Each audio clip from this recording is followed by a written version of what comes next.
गरीब पर ठंड का कहर। रामू एक बहुत गरीब मजदूर था, जिसके घर में उसकी पत्नी मधु और बेटी रानी रहा करती थी। पर अब गर्मियों का मौसम जाने को था और सर्दियों का मौसम आने को था। लेकिन रामू टूटी फूटी झोपड़ी में रहता था, जिसकी खिड़की से हवा आती थी और छत से भी। एक दिन रामू की पत्नी मधु रामू से कहती है कि सुनिए जी, ठंड आने वाली है और ठंड में घर के अंदर बहुत हवा आती है, तो आपको घर की मरम्मत करवानी चाहिए।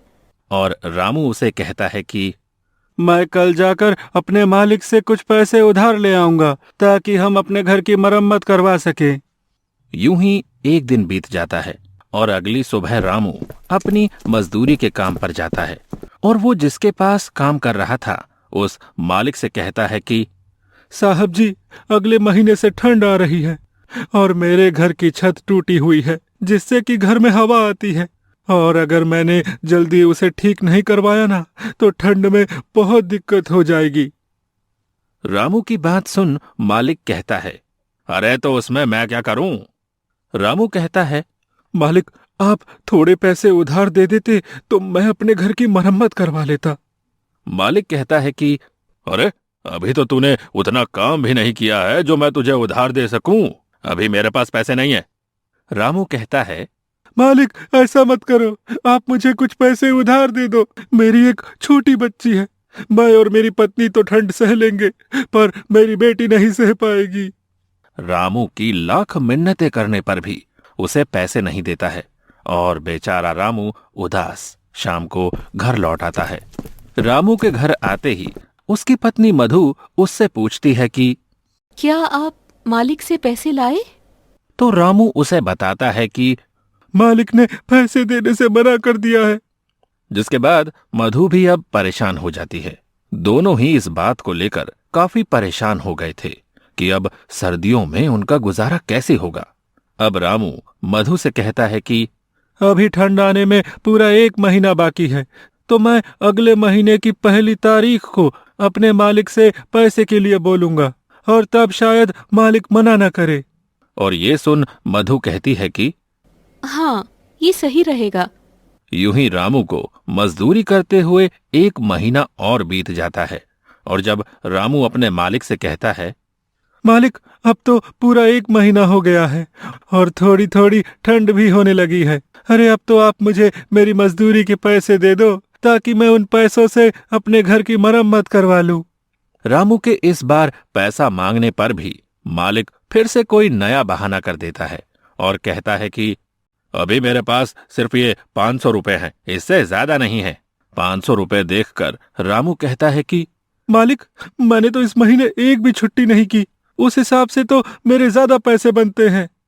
लेकिन मालिक उसे अपनी बातों में फंसा देता है और रामू के ज्यादा बहस करने पर उसे काम से धक्के मारकर निकाल देता है। रामू कम पैसे मिलने और काम से निकाले जाने के बाद बहुत परेशान हो जाता है। उसे समझ नहीं आता कि आगे वो क्या करे। यूं ही सोचते सोचते वो अपने घर पहुंच जाता है, जिसे यूं निराश देख मधु कहती है, क्या हुआ, आप पैसे नहीं लाए क्या? रामू मधु को बताता है कि अरे, इस बार भी मालिक ने पूरे पैसे नहीं दिए, और तो और मुझे काम से भी निकाल दिया है। ये बात सुनकर मधु चिंता में पड़ जाती है और कहती है कि अब घर कैसे चलेगा और ठंड में हमारा क्या होगा? रामू कहता है, तुम चिंता मत करो, मैं कहीं काम ढूंढता हूँ। इतना कहकर वो उन पैसों से घर में राशन भरवाता है, और अब उसके पास पैसे खत्म हो गए थे। कुछ दिनों तक रामू यहाँ वहाँ काम की तलाश में भटकता है, पर उसे कहीं काम नहीं मिलता। वहीं दूसरी ओर अब ठंड भी धीरे धीरे बढ़ने लगी थी, और रात के समय रामू के घर में ठंडी हवा खिड़की और छत से आनी शुरू हो गई थी। ठंडी हवा की वजह से अब रामू, उसकी पत्नी और उसकी बेटी पूरी रात ठंड में कांपते रहे। उनके पास एक ही कंबल था, अब उसमें भी ठंड नहीं रुकती थी। एक रात बहुत ठंड पड़ रही थी और तेज ठंडी हवाएं चल रही थी, जिसकी वजह से रामू की बेटी रानी को तेज बुखार हो जाता है। और मधु रामू से कहती है, देखिए जी, रानी को बहुत तेज बुखार हो रहा है, वो पूरी तरह तप रही है।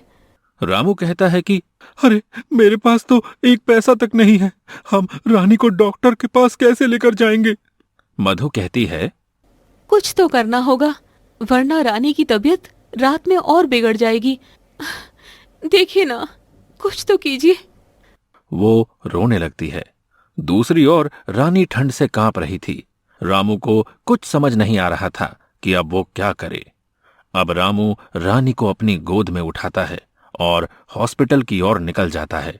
मधु भी उसके पीछे पीछे चल पड़ती है। बहुत दूर तक पैदल चलते चलते दोनों थक जाते हैं और रामू रानी को लेकर एक पेड़ के पास बैठ जाता है और रोने लगता है।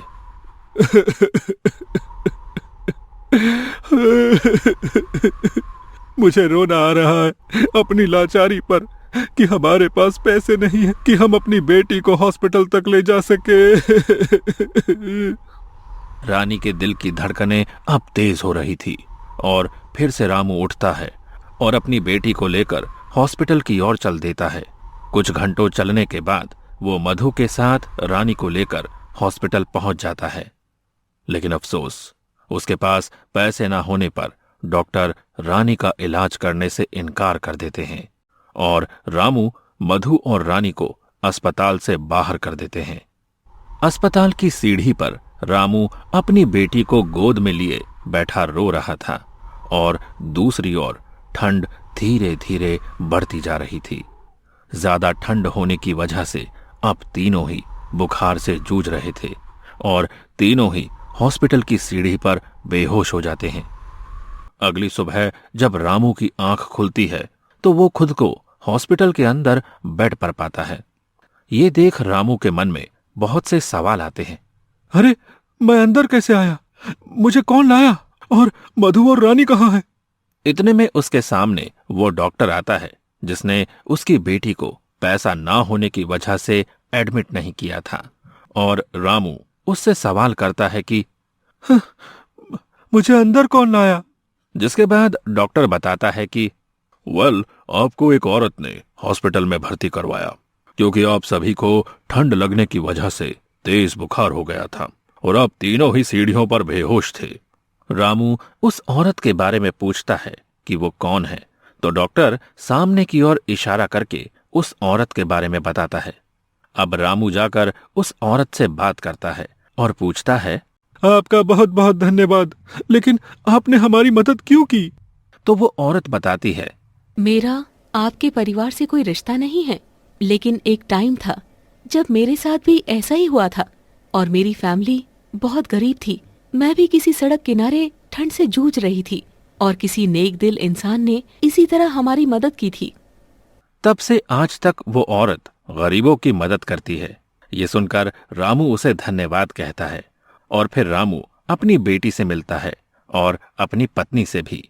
अब रामू से वो औरत पूछती है कि आखिर आपके साथ ऐसा क्या हुआ था जो सब इतनी देर रात तक हॉस्पिटल के बाहर बैठे थे?